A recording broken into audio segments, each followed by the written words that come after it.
الله وبركاته. إن الحمد لله نحمده ونستعينه ونستغفره ونؤمن به ونتوكل عليه ونعوذ بالله من شرور أنفسنا ومن سيئات أعمالنا من يهده الله فلا مضل له ومن يضلله فلا هادي له وأشهد أن لا إله إلا الله وأشهد أن محمدا عبده ورسوله أما بعد. احباب گرامی، ضلع جمعیت اہل حدیث لکھنؤ کی جانب سے منعقدہ یہ اصلاح معاشرہ کانفرنس میں میں اپنی جانب سے اور ضلع جمعیت اہل حدیث لکھنؤ کے تمام ذمہ داران کی جانب سے میں آپ سب کا استقبال کرتا ہوں. اللہ رب العزت ہمارے اور آپ کے اس آنے کو اور بیٹھنے کو قبول فرمائے. حضرات گرامی، آپ کے علم میں یہ بات ہوگی کہ یہ کانفرنس اصلاح معاشرہ کے عنوان سے رکھی گئی ہے. سماج کے اندر بے شمار جو برائیاں پائی جا رہی ہیں، ہمیں آگے بڑھ کر ان کا تدارک کرنا ہے اور ہمیں اپنے سماج کی، اپنے معاشرے کی اصلاح کرنی ہے اور یہ ہم سب کی مشترکہ ذمہ داری ہے. چنانچہ ضلع جمعیت اہل حدیث لکھنؤ نے جو اپنے ذمہ کام لیے، ان کاموں میں ایک تو اصلاح عقیدہ ہے، دعوت و تبلیغ ہے، اور انہی کاموں میں سے جو رفاہی کام ہے، انہی کاموں میں سے ایک اہم اور ضروری کام اصلاح معاشرہ ہے. اللہ نے چاہا تو آپ تمام حضرات کے سامنے ہمارے جو فاضل مقررین ہیں وہ یکے بعد دیگرے انشاءاللہ 3 مختلف نشستوں میں آپ کے سامنے تشریف لائیں گے اور انشاءاللہ اپنے موضوع کی وضاحت کریں گے. آپ دیکھیں گے کہ یہ موضوع انتہائی حساس ہیں اور انتہائی نازک ہیں. تو ہم اب بلا تاخیر اپنے اس اصلاحی کانفرنس کا ہم آغاز کرتے ہیں اور تلاوت قرآن پاک کے لیے میں اپنے عزیز برادرم محمد حسین بن محمد رفیع کو میں دعوت دیتا ہوں کہ وہ تشریف لائیں اور قرآن پاک کی تلاوت سے اصلاح معاشرہ کانفرنس کا آغاز کریں.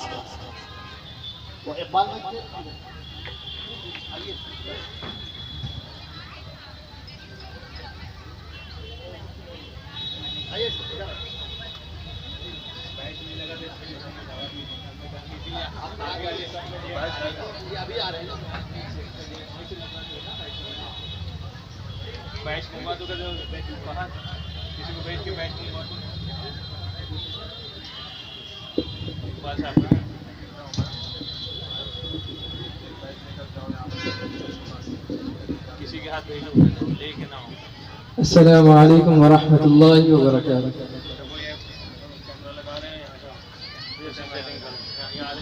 أعوذ بالله من الشيطان الرجيم.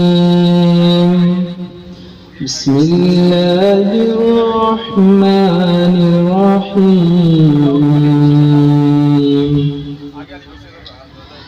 إنا فتحنا لك فتحا مبينا ليغفر لك الله ما تقدم من ذنبك وما تأخر ويتم نعمته عليك ويهديك صراطا مستقيما وينصرك الله نصرا عزيزا. هو الذي أنزل السكينة في قلوب المؤمنين في قلوب المؤمنين ليزدادوا إيمانا مع إيمانهم ولله جنود السماوات والأرض وكان الله عليما حكيما ليدخل المؤمنين والمؤمنات جنات تجري من تحتها الأنهار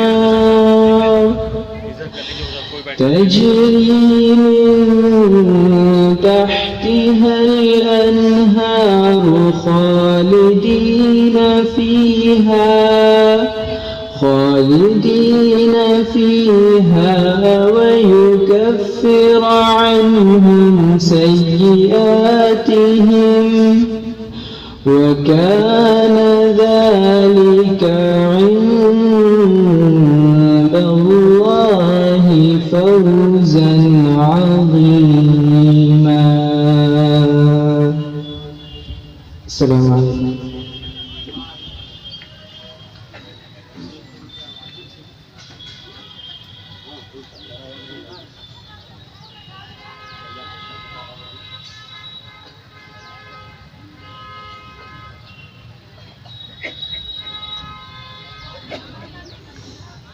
اعوذ باللہ من الشیطان الرجیم. ظہر الفساد فی البر والبحر بما کسبت ایدی الناس. خشکی اور تری میں فساد پھیل گیا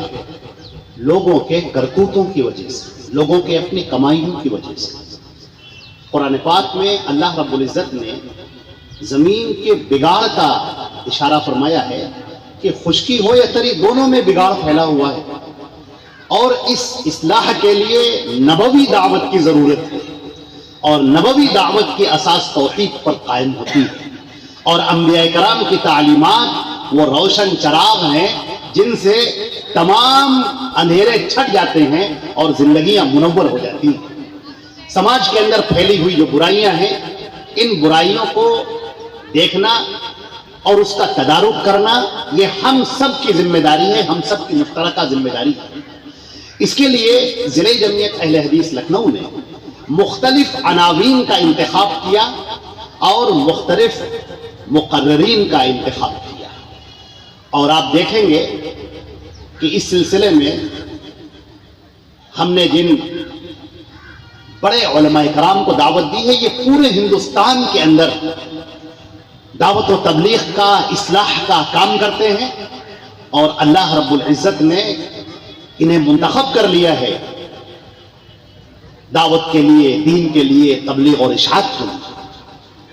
اور ذالک فضل اللہ یؤتیہ من یشاء.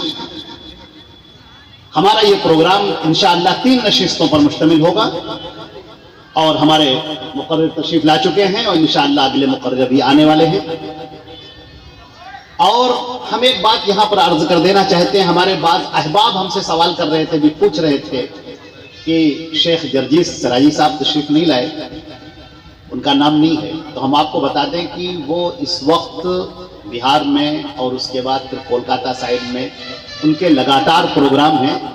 ہم نے تو ان سے یہاں تک پیشکش کی تھی کہ آپ وہاں سے ہم آپ کی فلائٹ کا کرایہ دے دیتے ہیں، آپ وہاں سے یہاں آئیں، اپنا پروگرام کریں اور پھر جائیں. لیکن وہ حساب ہو نہیں پایا، بن نہیں پایا، اور انہوں نے بڑی معذرت کی، کہا کہ ہم کیا کرتے ہیں، ہماری دلی خواہش تھی کہ ہم اس پروگرام میں شریک ہوتے لیکن ہو نہیں پائے. اسی طریقے سے ہماری صوبائی جمعیت کے جو ناظم اعلیٰ ہیں فضیلت الشیخ شہاب الدین المدنی حفظہ اللہ، آج کے دن وہ لکھنؤ میں موجود بھی نہیں رہیں گے. ان سے رابطہ کیا گیا اور بات کی گئی تو شیخ نے کہا کہ ہم کیا بتائیں، ہم تو موجود ہی نہیں رہیں گے. تو یہ ہمارے 2 مقرر جو ہے ہم لوگ کو ان سے محروم ہونا پڑے گا، ان کی سماعتوں سے. لیکن اس کے علاوہ بہت آپ دیکھیں گے کہ ہم نے مقررین کا ایک شاندار خوبصورت سے ایک بفے لگا دیا ہے، خوبصورت سے مقررین ہیں، اور ٹاپک بھی انتہائی عمدہ ہے. پہلا ٹاپک جو ہمارے شیخ فضیلت الشیخ عبد السمیع المدنی حفظہ اللہ و تولا انشاءاللہ آپ سے خطاب فرمائیں گے، اور شیخ جامعہ اسلامیہ دریاباد کے شیخ الجامعہ ہیں، اور مختلف علاقوں میں اور مختلف جگہوں پر آپ کی تقاریر ہوتی رہتی ہیں، آپ ان کے خطاب سے انشاءاللہ محظوظ ہوں گے۔ شیخ کا عنوان ہے اصلاح معاشرہ میں اخلاق کا کردار۔ یہ بڑی بنیادی خرابی ہے جو لوگوں میں در آئی ہے۔ انشاءاللہ فضیلت الشیخ اپنے اس موضوع کی وضاحت فرمائیں گے۔ میں بڑے ادب اور احترام سے درخواست کرتا ہوں کہ تشریف لائیں اور اپنے موضوع کی وضاحت فرمائیں۔ فضیلت الشیخ عبد السمیع المدنی حفظہ اللہ و تولی۔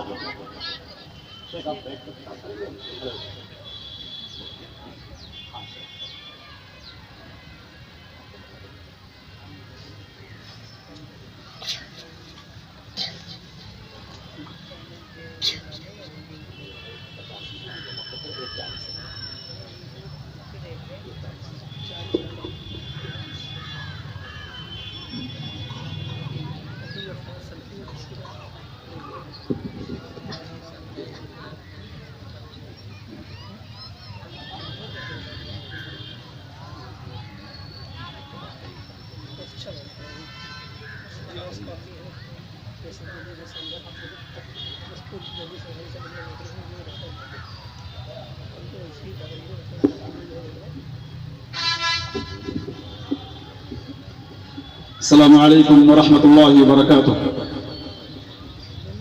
ان الحمد للہ نحمده ونستعینه ونستغفره ونعوذ باللہ من شرور انفسنا وسیئات اعمالنا، من يهده الله فلا مضل له ومن يضلل فلا هادي له، واشهد ان لا اله الا الله وحده لا شريك له، واشهد ان محمدا عبده ورسوله۔ حاضرین کانفرنس، ضلع جمعیت اہل حدیث لکھنؤ کے جملہ ذمہ داران، جماعت اور جمعیت کے غیور جوانوں، میری ماں اور بہنوں، اور آج کے اس کانفرنس سے مستفید ہونے والے اسلامی بھائیوں، جیسا کہ آپ کے سامنے اس بات کی وضاحت کی گئی کہ مجھے اصلاح معاشرہ میں اخلاق کا کردار، اس سلسلے میں آپ کے سامنے گفتگو کرنا ہے۔ مجھے امید ہے کہ انشاءاللہ میری باتوں کو آپ بغور سماعت کریں گے، اور اگر میری پیش کردہ گفتگو میں کسی طرح کا اشکال آپ کو ہوگا تو آپ کو پورا حق ہے کہ مجھ سے آپ سوال کر لیں گے۔ حاضرین گرامی قدر، اردو زبان و ادب کے اعتبار سے اخلاق واحد مستعمل ہے، لیکن عربی زبان کے اعتبار سے اخلاق جمع ہے، جس کی واحد خلق آتی ہے۔ اللہ رب العالمین نے سورہ قلم آیت نمبر 2 میں اس بات کا اعلان کر دیا، وَإِنَّكَ لَعَلَىٰ خُلُقٍ عَظِيمٍ۔ اے نبی، یقینی طور پر آپ اخلاقی بلندیوں پر فائز ہیں۔ سوال یہ پیدا ہوتا ہے کہ خلق کی لغوی تعریف کیا ہوگی؟ اس سلسلے میں ماہرین لغت نے جو بات لکھی ہے وہ یہ ہے، الخلق اسم لسجیت الانسان وطبیعته التي خلق علیہا۔ اخلاق انسان کی وہ طبیعت اور عادت، انسان کی وہ خصلت اور صفت جس پر اللہ رب العالمین نے انسان کو پیدا کیا ہے، یعنی انسانی جبلت کو، انسانی عادت کو اور انسانی طور طریق کو لغت کے اعتبار سے اخلاق کا نام دیا جانا صحیح ہے۔ اس لغوی تعریف کی روشنی میں بات معلوم ہوئی کہ اخلاق کی بنیادی طور پر 2 قسمیں ہیں۔ پہلی قسم کو آپ عمدہ اخلاق، بہتر اخلاق کہہ سکتے ہیں، اور دوسری قسم کو آپ برا اخلاق، گھٹیا اخلاق کہہ سکتے ہیں۔ لغوی تعریف کے بعد مناسب معلوم ہوتا ہے کہ آپ کے سامنے اخلاق کی اصلاحی تعریف پیش کر دی جائے۔ اخلاق کی اصلاحی تعریف کے سلسلے میں امام غزالی نے احیاء علوم الدین کے جلد نمبر 3 صفحہ نمبر 168 پر جو بات پیش کی ہے وہ کہتے ہیں الخلق هو هيئة في النفس راسخة تصدر عنها الافعال بيسر وسهولة من دون حاجة الى فکر وربیہ۔ اور اسی تعریف کو جرجانی نے کتاب تعریف میں ذکر کیا ہے، جس کا مطلب یہ ہوا انسانی نفس میں ایسی حیت اور عادت جو راسخ ہو، مضبوط ہو، جڑ پکڑ گئی ہو، اور جس حیت کی بنیاد پر افعال کا صدور بڑی آسانی سے ہوتا ہو،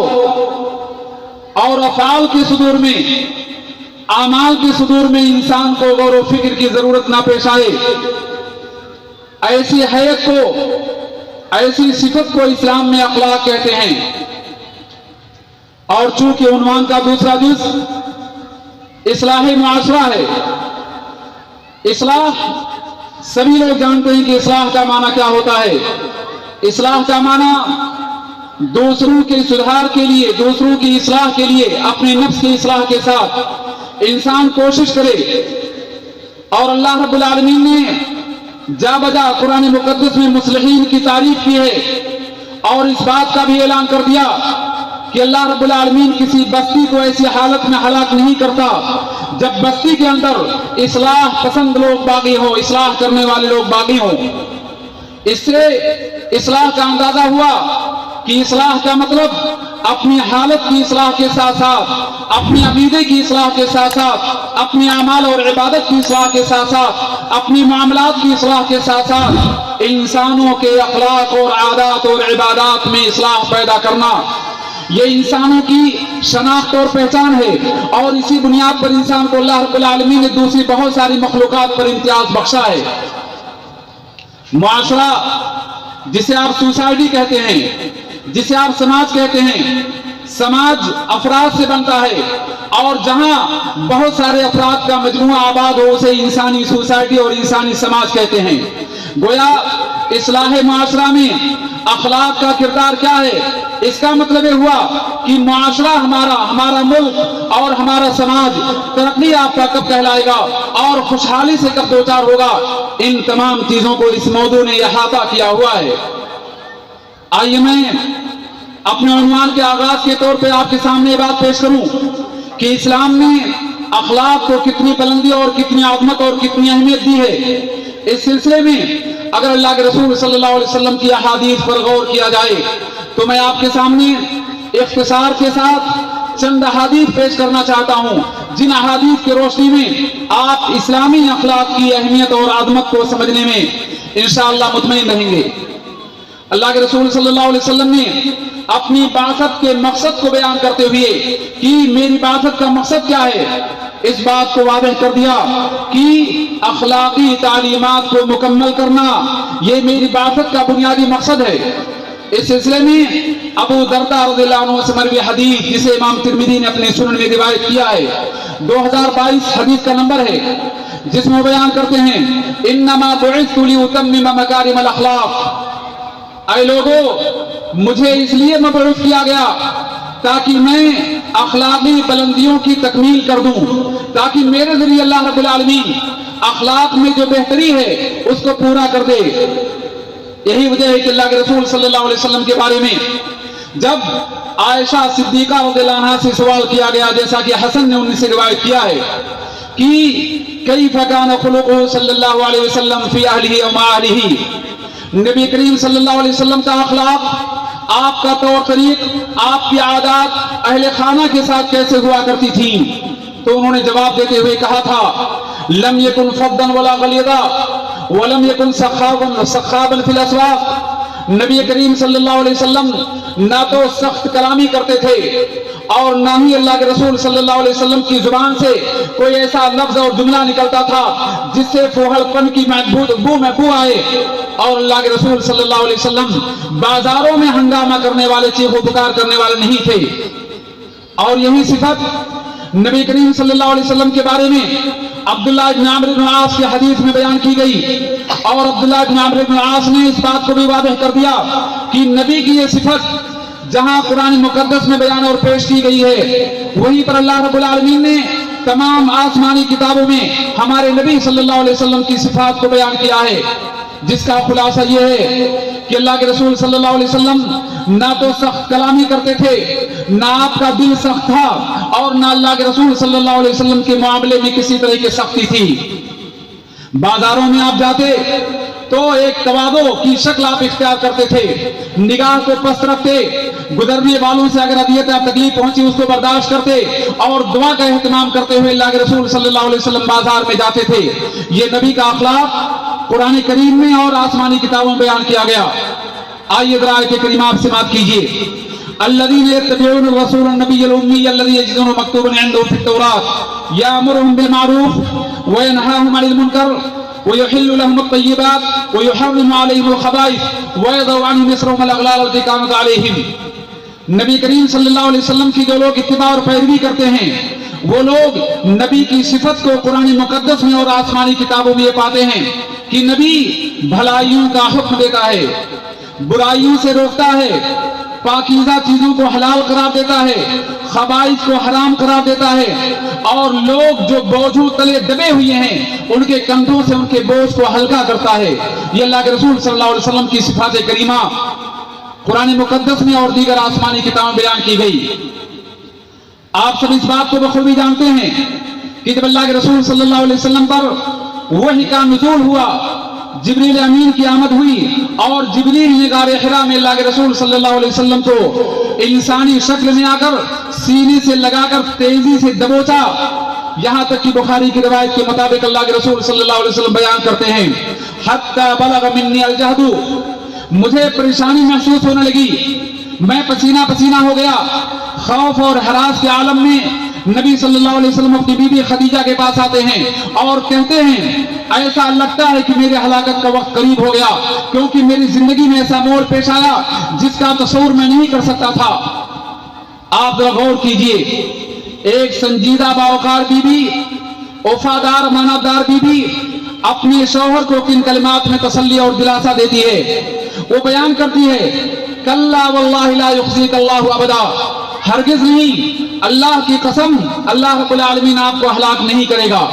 ذرا آپ غور کیجئے، اللہ کی قسم اللہ آپ کو ہلاک نہیں کرے گا، یہ بات نبی کی بیوی خدیجہ نے بیان کیا تھا نبی صلی اللہ علیہ وسلم کے سامنے، اور اس کی بنیادوں کو ذکر کرتے ہوئے اخلاقی تعلیمات کو اجاگر کیا تھا۔ عائشہ نے کہا تھا انک لتصل الرحم وتقری الضیف وتعین علی نوائب الحق، آپ کی صفات، آپ کے اخلاق میں یہ بات داخل ہے کہ آپ مہمان نوازی کرتے ہیں، آپ غریبوں بیواؤں کا سہارا بنتے ہیں، آپ بوجھ تلے انسانوں کی مدد کرتے ہیں، اور اللہ رب العالمین نے آپ کو ایسی صفت دی، ایسا اخلاق دیا ہے کہ آپ صلہ رحمی کرتے ہیں۔ جو لوگ آپ کو اذیت سے دوچار کرتے ہیں، آپ انہیں عفو درگزر کرتے ہوئے ان کے ساتھ صلہ رحمی کا معاملہ کرتے ہیں۔ جس انسان کے اندر یہ خوبیاں اور یہ اخلاقی تعلیمات جمع ہو جائیں، ایسا انسان یقینی طور پہ ہلاکت سے بچ جائے گا۔ اسلامی بھائیوں اور بہنوں، ذرا آپ غور کیجئے، اسلام نے اخلاقی تعلیمات کے بارے میں جہاں اس بات کو واضح کر دیا کہ رسول اللہ صلی اللہ علیہ وسلم کی بعثت کا، نبوت کا بنیادی مقصد یہ ہے کہ آپ اخلاق کی بلند تعلیمات کی تکمیل کے لیے بھیجے گئے، وہیں پر اس بات کو بھی واضح کر دیا گیا کہ نبی صلی اللہ علیہ وسلم کی نظر میں سب سے زیادہ محبوب اور نبی صلی اللہ علیہ وسلم کی مجلس سے سب سے زیادہ قریب کون انسان ہوگا۔ اس سلسلے میں صحیح مسلم کی روایت کے مطابق اللہ کے رسول صلی اللہ علیہ وسلم اعلان کرتے ہیں ان من احبکم الی واقربکم منی مجلسا یوم القیامت احاسنکم اخلاقا، یاد رکھو تم میں سب سے زیادہ میری نظر میں محبوب اور میری مجلس سے قیامت کے دن سب سے زیادہ قریب وہ انسان ہوگا جس کے اخلاق بہتر ہوں، جس کے اخلاق بلند ہوں۔ تو اللہ کے رسول صلی اللہ علیہ وسلم کی اگر محبت ہم چاہتے ہیں، اگر نبی صلی اللہ علیہ وسلم کی مجلس سے قربت چاہتے ہیں، تو ہمیں اپنے اخلاق کو بلند کرنا ہوگا، اپنے اخلاق کو بہتر بنانا ہوگا۔ کیوں؟ اس لیے کہ اللہ کے رسول صلی اللہ علیہ وسلم نے عبداللہ ابن عمر کو دعائے استفتاح کی تعلیم دیتے ہوئے جن دعاؤں کی آپ کو تعلیم دیا تھا ان دعاؤں میں اس بات کی بھی آپ کو تعلیم دی گئی تھی، ہم مسلمانوں کو تعلیم دی گئی۔ اللہ کے رسول صلی اللہ علیہ وسلم نے کہا تھا کہ تم دعائے استفتاح میں سورہ فاتحہ سے پہلے جن دعاؤں کا اہتمام کرو ان میں ایک دعا یہ بھی ہے، اللہم حسن خلقی لا يحسن الخلق الا انت، اللہم احسن خلقی، او اللہم اہدنی لاحسن الاخلاق لا یہدی لاحسنها الا انت۔ اے اللہ رب العالمین مجھے بہترین اخلاق کی ہدایت اور تعلیم دے دے، کیونکہ بہترین اخلاق کی ہدایت تیرے علاوہ کوئی اور نہیں دے سکتا۔ اور دوسری دعا اللہ کے رسول صلی اللہ علیہ وسلم نے کیا تھا، اللہم اصرف عنی سیئ الاخلاق لا یصرف عنی سیئھا الا انت۔ اے اللہ رب العالمین مجھے برے اخلاق سے دور کر دے، برے اخلاق سے دور کرنے والا تو ہی ہے، تیرے علاوہ کوئی اور نہیں جو مجھے برے اخلاق سے دور کر دے۔ ذرا آپ غور کیجئے،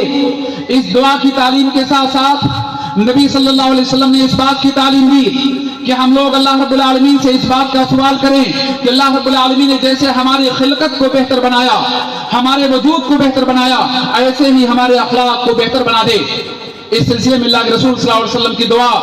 اللہم حسن خلقی کما حسنت خلقی،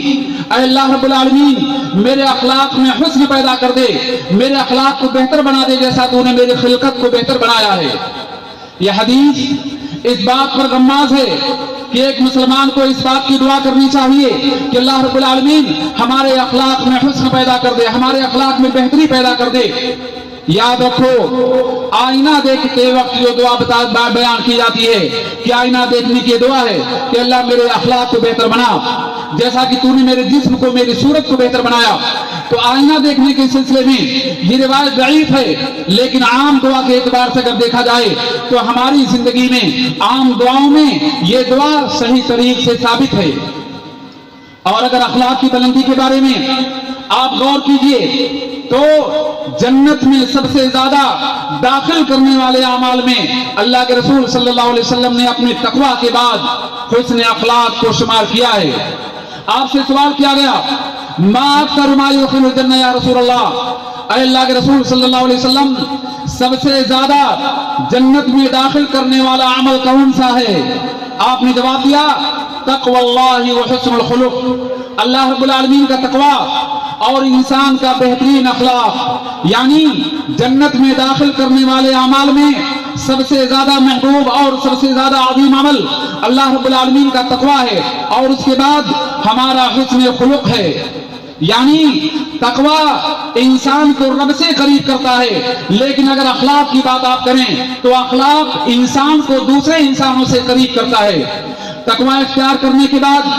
اگر ایک انسان اللہ رب العالمین کا محبوب اور برگزیدہ بن جاتا ہے تو اخلاق کی بلندی اختیار کرنے کے بعد ایک انسان انسانوں کی نظر میں محبوب بن جاتا ہے۔ اسی بات کو اگر نبی صلی اللہ علیہ وسلم کی حدیث میں آپ سماعت کرنا چاہیں تو میں آپ کے سامنے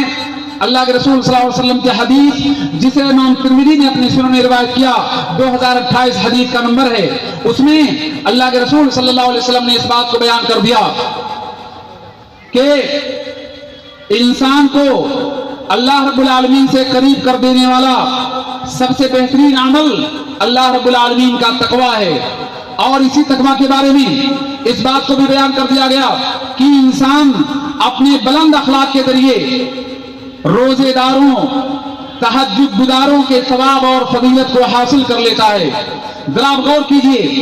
ایک انسان نفلی روزے کی طاقت نہیں رکھتا، ایک انسان تہجد گزار بننے کی صلاحیت نہیں رکھتا، لیکن اگر انسان اپنے اخلاق کو بلند کر لے، حسن اخلاق سے متصف ہو جائے، تو ایسے انسان کے بارے میں اللہ کے رسول صلی اللہ علیہ وسلم نے اعلان کر دیا، ان الرجل لیدرک درجۃ الصائم والقائم بحسن خلقہ، انسان اپنے بلند اخلاق کے ذریعے روزہ داروں اور تہجد گزاروں کے درجے کو، مقام و مرتبہ کو پا لیتا ہے۔ ذرا آپ غور کیجئے، بہتر اخلاق انسان کو اتنا بلند کرتا ہے کہ انسان نفلی روزہ رکھنے والوں اور تہجد گزار انسانوں کا ثواب پا لیتا ہے۔ اسی اخلاق کے بارے میں اللہ کے رسول صلی اللہ علیہ وسلم نے مسلمانوں کو اس بات کی خبر دیتے ہوئے کہ جنت کی بلندی میں نبی صلی اللہ علیہ وسلم نے محل کی ضمانت لی.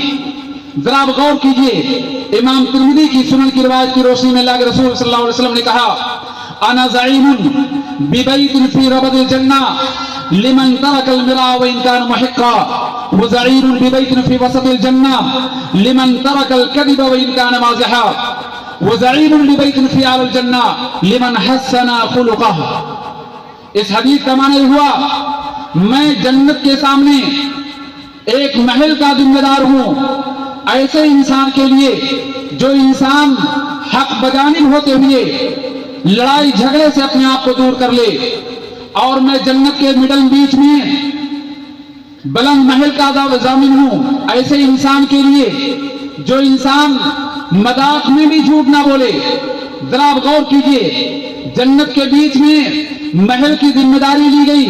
ایسے انسان کے لیے جو انسان جھوٹ سے کلی طور پہ پرہیز کرے, اگرچہ مذاق ہی میں جھوٹ بولنے کی بات آئے تو مذاق میں بھی جھوٹ سے اپنے آپ کو بچا لے. ایسے انسان کو درجہ اور فضیلتیں ملتی ہے کہ جنت کے بیچ میں اللہ رب العالمین نے محل کی ضمانت لی ہے. لیکن ان دونوں درجات سے بلند درجہ رسول اللہ صلی اللہ علیہ وسلم کے بیان کے مطابق او ببیت فی اعلی الجنہ لمن حسن خلقہ, جنت کی بلندی میں محل کا ضامن ہونا ایسے انسان کے لیے جو انسان اپنے اخلاق میں تحسین پیدا کر لے. ذرا آپ غور کیجئے, یہاں جنت کے منازل اور درجات میں سب سے بلند درجہ ایسے انسان کو ملے گا جس انسان کے اخلاق بلند ہوں, جو انسان حسن خلق سے اپنے آپ کو متصف کر لے. ذرا آپ غور کیجئے, تقوی انسان کی باطنی علامت ہے جو انسان کو رب سے قریب کرتا ہے, لیکن اخلاق انسان کی ظاہری علامت ہے. اخلاق کے ذریعے انسان کا پتہ چلتا ہے کہ انسان بہتر ہے یا برا ہے. اسی لیے اگر آپ اسلام میں اخلاق کی فضیلت کے ساتھ سوسائٹی پر اخلاق کا کیا اثر مرتب ہوتا ہے اس سلسلے میں آپ جاننا چاہیں تو میں آپ کے سامنے اختصار کے ساتھ 2-3 نکات پیش کروں گا. پہلا نکتہ تو یہ ہے کہ ہمارے بلند اخلاق اور بہتر اخلاق کا اثر سوسائٹی اور معاشرے پر یہ پڑتا ہے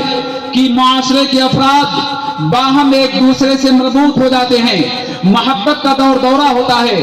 امن و امان قائم ہوتا ہے, ایک دوسرے پر اعتماد کی ہوا فضا ہموار ہوتی ہے. لیکن اگر معاشرے میں بد اخلاقی عام ہو جائے تو بد اخلاقی عام ہونے کے نتیجے میں معاشرے میں اختلاف و انتشار کی خلیج وسیع ہوتی ہے اور خوف کا عالم پیدا ہوتا ہے, فتنے رونما ہوتے ہیں. اسی لیے اگر قرآنی آیات پہ آپ غور کیجئے تو اصلاح معاشرہ کے لیے قرآن نے اخلاقی اعتبار سے جن تعلیمات کو ہم مسلمانوں کے سامنے پیش کیا ان میں ایک بلند تعلیم یہ ہے کہ ہم لوگ اخلاقی اعتبار سے اگر اپنی مجلسوں کو اسلامی مجلس بنا لیں تو یقینی طور پر ہمارا معاشرہ بلندی کے منازل کو چھو لے گا.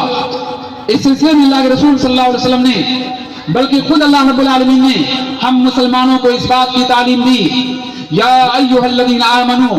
اذا قیل لکم تفصحوا فی المجالس فافصحوا یفصح اللہ لکم. اے ایمان والو, جب تم سے اس بات کا مطالبہ کیا جائے کہ مجلسوں میں کشادگی پیدا کر لو تو یقینی طور پر اپنی مجلسوں میں کشادگی پیدا کر لیا کرو, کشادگی پیدا کر لیا کرو. ایسے میں تمہارے دل کشادہ ہوں گے.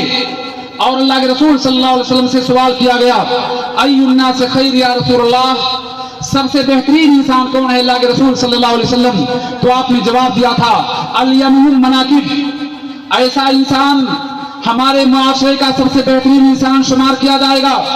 جس کے کندھے سب سے زیادہ نرم ہوں. کندھوں کی نرمی کا مطلب یہ ہوا کہ نماز میں سب بندی کی بات آ جائے تو اپنے بھائیوں کے لیے کشادہ سینہ کشادہ کر دیا کرو. راستوں میں چلتے ہوئے اگر کسی سے ٹھیس لگ جائے, دھکا لگ جائے تو اسے عفو درگزر کر دیا کرو. اور اگر مجلسوں میں کسی بھائی کی آمد ہو تو ایسے موقع پر اس کے لیے جگہ بنا کر اپنے سینے کو اور اپنے اخلاق کا ثبوت دو. اسلام نے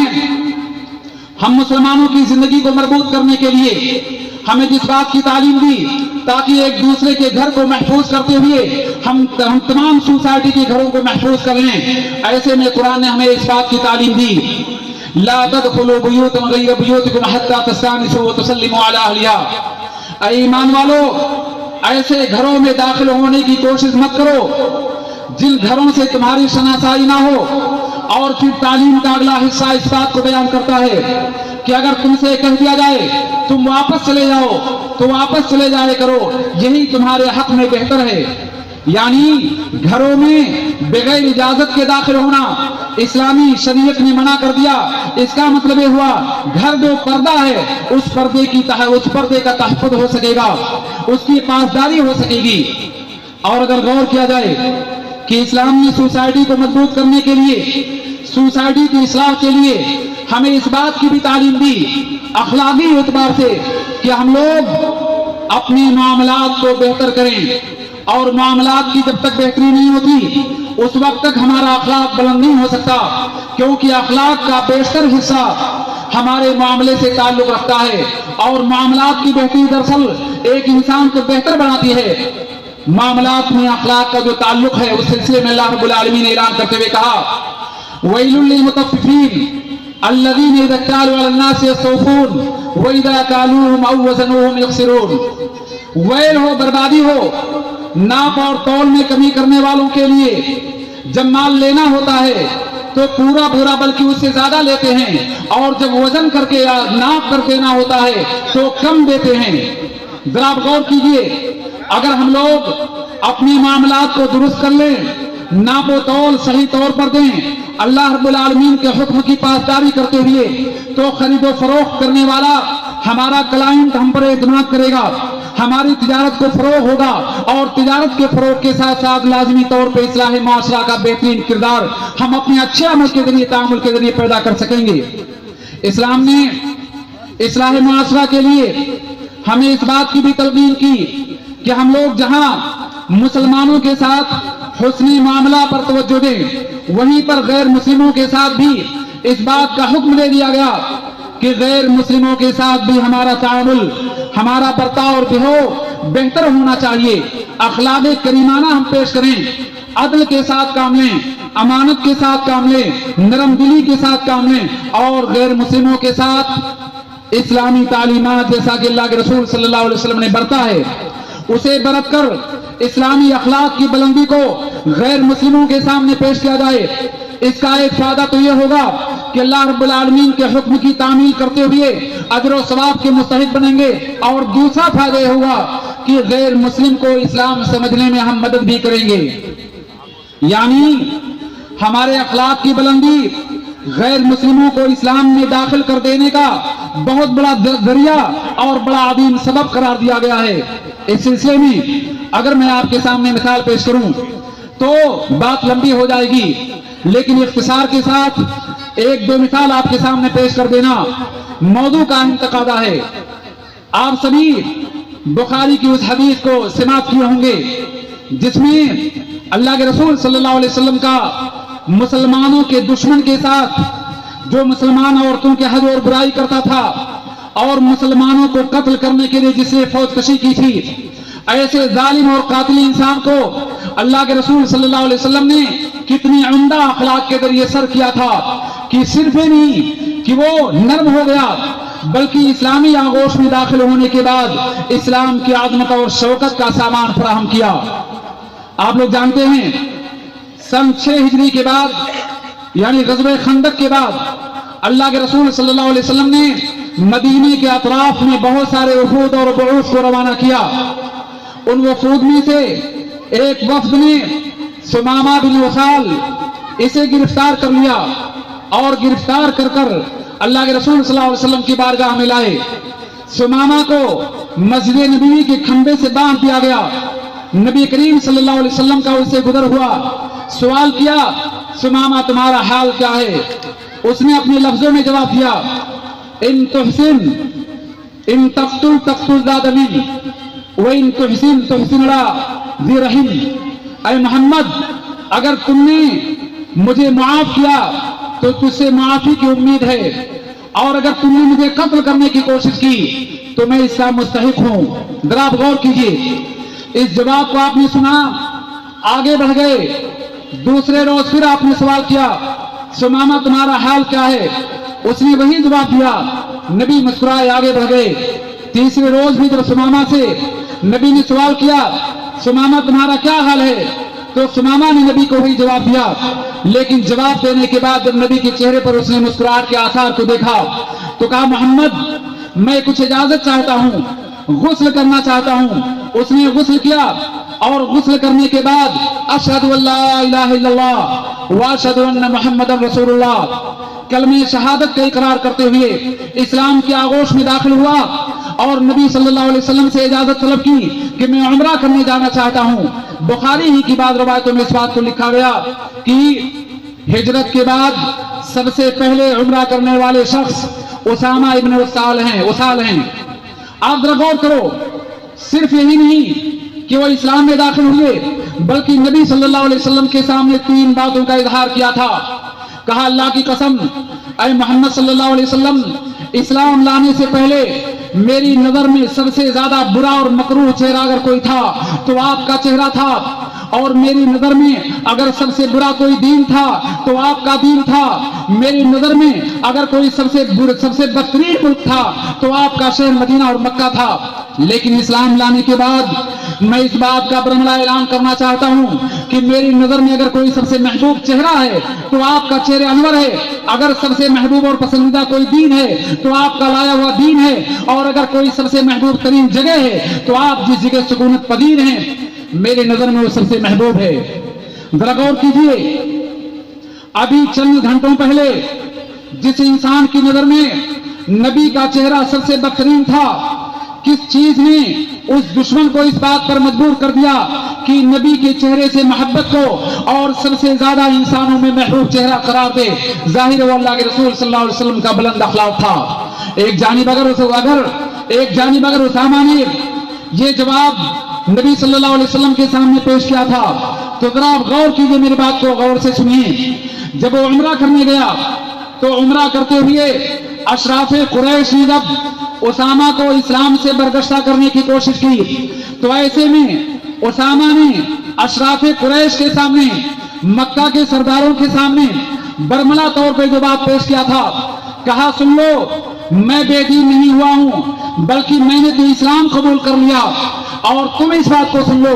اگر تم نے میرے راستے میں رکاوٹ پیدا کرنے کی کوشش کی تو یہ مانا سے مکے میں جو گیہوں آتا ہے گیہوں کا ایک دانہ تم تک نہیں پہنچے گا جب تک ہمارے رسول محمد صلی اللہ علیہ وسلم اس بات کی اجازت نہیں دے دیں گے۔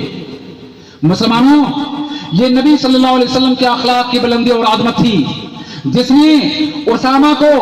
قبول اسلام پر آمادہ کرتے ہوئے نبی صلی اللہ علیہ وسلم سے سچی محبت کے اظہار کی داعیہ پیدا کر دیا تھا، اور قریش مکہ کے سامنے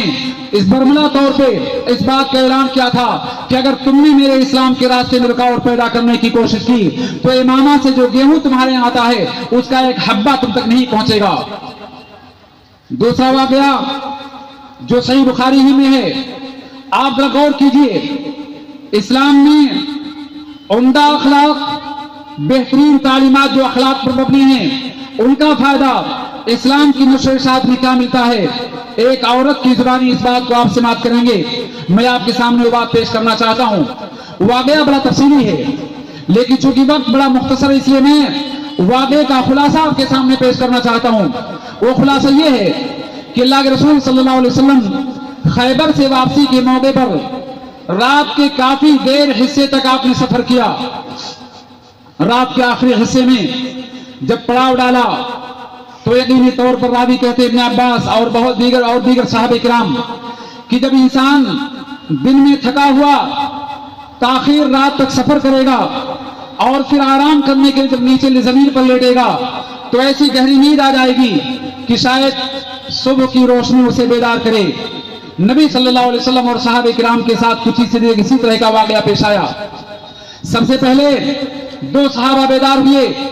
تیسرے نمبر پر عمر بن الخطاب بیدار ہوئے۔ صحابہ کرام کا نبی کے ساتھ اخلاق یہ تھا کہ آپ کو نیند سے بیدار کرنے کی کوشش نہیں کرتے، مداوا کہیں آپ خواب نہ دیکھتے ہوں جو وحی کی شکل اختیار کر جائے۔ بہر صورت عمر بن الخطاب نے اللہ اکبر یہ کلمہ بلند کیا۔ نبی بیدار ہوتے ہیں، سورج اونچا ہو چکا ہے، نبی کہتے ہیں یہاں سے ہم کوچ کر کے چلیں، آگے جا کر کے پڑاؤ ڈالیں گے۔ وہاں نماز نہ ادا کی، آگے بڑھے